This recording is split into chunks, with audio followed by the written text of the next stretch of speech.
to New York. This is our New York version. That's right. I was in L.A. with you. I know. Yeah, last time when we were married, we were there. We were, yes. It's going well. It's going well. Going well, yeah. We live apart, but that's why we are in love. That's what it would take for me. That's the trick. Yeah, that's the trick. That's the trick. All right, well, we have kids the same age. We've talked about this before. But my kids, I feel like, are still in the...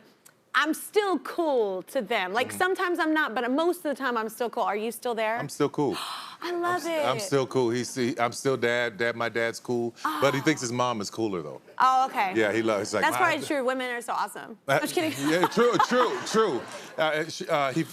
She was bringing his lunch to school, and he was going through the bag, and he thought she forgot something, and he looks through it, and he finds the thing he was looking for. He said, "My mom is so cool. She remembered to put this in my bag." So, yeah, those little things. He's a great kid. It's the little things. Yeah. Well, we have some similarities with our family, and I know, like, I've even written songs about it, like this cycle of family and changing patterns, and that's really important. So, what is something you feel like for your son? Because I have things with my kids. I'm like, okay, I got to make sure I'm there. All that I just want to be. I want to be present, and that's a big thing for me, and show them love in a way that maybe I didn't feel like I got. Do you have that with your son? But it's hard for us in this business because we're so busy. So the most important thing for me is that he knows that I love him. Yeah. I remember he was very young, and he was like 4 years old. I kept saying, "I love you, son. I love you, son." And I must have said it 20, 30 times that day. He said, "Why do you keep telling me that?"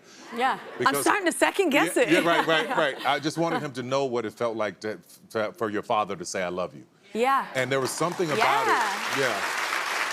Because not all of us get that. Not all of us get it, but there was also something about it because he's my spitting image, right? When I was young, so there's something about me speaking it to him that was speaking it to the little boy in me. Yeah. So it was very healing at the same time.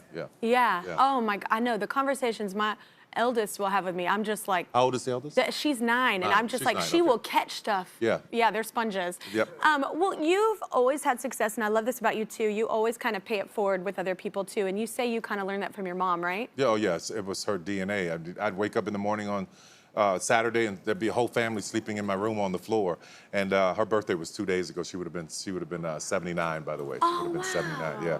But we would wake up and people would be in the house, and I'd be like, "Who are these people?" Shh, they needed a place to stay. You know, she would always, whatever she had, she would share. So I know that's where I get that from. Yeah. I think that's so beautiful. You can't teach that. You know, it's got to. I mean, I guess it's taught by actions, not words, I guess is what I meant to say. But well, you recently, speaking of awesomeness, you recently helped a South Carolina woman. I think her name was Josephine, right? Yeah. And I love this, and I know you probably don't want to brag on yourself, but I want you to tell everybody how you found out about this story and how you got involved. You know, I got a call from, I'm friends with her attorney, and Josephine was fighting to save her property. A big developer from Georgia was trying to come in and take her property, and a lot of black people in this particular area, they were losing their property. Yeah. And this woman was 93 at the time, and she was fighting with everything she had. I had to call her up and say, "Listen, you don't have to fight as hard. I'm a warrior. I'm going to stand right there with you, right, to help you win this battle." No, that's awesome. Yeah. But unfortunately, she, you know, I was going to build a new house and everything. And unfortunately, she passed away a few weeks ago. But before she died, she told me she had, because she has some, like, I'm going to get the numbers wrong, but she has like 30, 40 grandchildren, 80, 40, 90, 60 great-grand. It was insane, this number, right? So, but because I committed it to her, I'm still going to build a house for all the kids because you all wanted to build a house. So I didn't actually know that part. Oh my gosh, that's amazing. As a matter of fact, they should be moving in either the end of this month or early next month. That's incredible. Yeah. I believe we discussed this before. I don't know if it was on or off air, but you love remote control like planes. Airplanes. Airplanes, yes, but you took it to another level. Oh, yeah. Let's talk about it. What did you make? I built a really big, I have this friend, Rami RC, and we built this really big airplane. Just it's a really big RC remote control airplane. It's how I relax. Yeah. You are Tony Stark. Like, I saw a picture, I was like, what? I want to hang with you. You seem fun, you have fun hobbies. It's just relaxing. Only God will give me a hobby where I'm looking up to the sky flying this thing. So it really, because you have to concentrate on what you're doing, it makes me not think about anything else but flying. Have you tried, because I've taken lessons, like like on becoming a pilot. Have you ever done that? Yeah. Are you good at it? I had my license for a little bit. Now I'm renewing it and getting all of that back in. Oh man, no, that's when you have to take off and land on your own. That's why I'll never get my license. I like like flying, but I'm like on my own. Why am I trying to die? I want a buddy system. Like, what if I panic? What if the buddy passes out? What do? You gotta land. Then there's one left over. There's two of us that know how to do it. Redundancy. Yeah. Oh man, nope. I have to talk about this because Al Roker was here recently, and I heard this story from him. And you're actually making a movie about So you made this movie about a historic a group of black women, a battalion, a Postal Battalion, right? Yeah. So I had never heard this story, and it's the craziest thing ever. Tell everybody a little about it. In World War II, there were 855 black women of color who were sent over to help deliver the mail because there was such a backlog of mail because of the fighting. And there were 17 million pieces of mail that had gotten backlogged that nobody could figure out how to do. These women went over, created a system, and got that backlog done in 90 days. In record time. In record time, yeah. And nobody thought they could do it. Which was so important. We live in a day now where we have FaceTime and all that kind of stuff, but that is the lifeline. Yeah. Like the mail was the lifeline. The mail would have been your email. It would have been Exactly. everything. And so if you're at home and you can't hear from people, imagine the morale.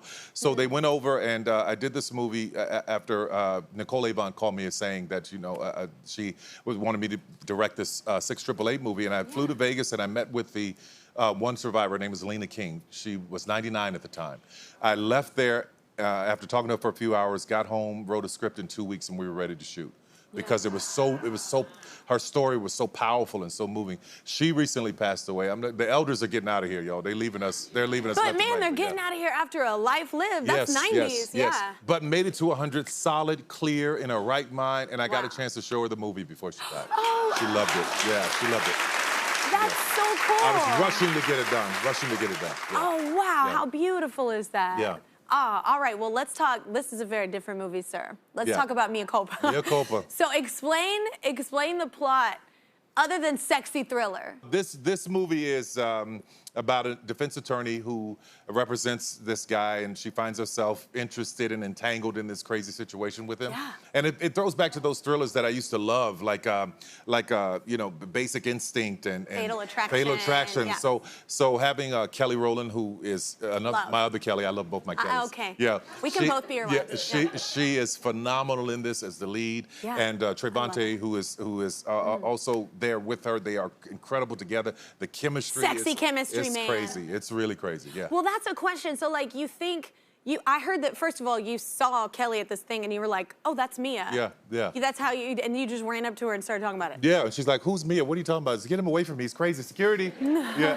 No, but Kelly is, I've always admired her. I mean, huge global superstar, but just she has this incredible poise and grace and beauty. And then when I saw her at this, I had just finished writing and I saw her at this event and I walked over to her, you're Mea. And she's like, what are you talking about? And she read the script and she's like, get the hell out of here. I'm not doing this. Yeah. She probably saw that paint scene. The paint scene.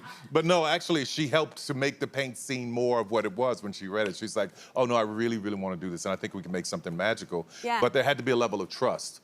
So I was like, well, produce it with me. Let's produce it together. Okay. So that gives you more power in everything, in every decision. And not only did she act and kill it, but as a producer, the girl is phenomenal.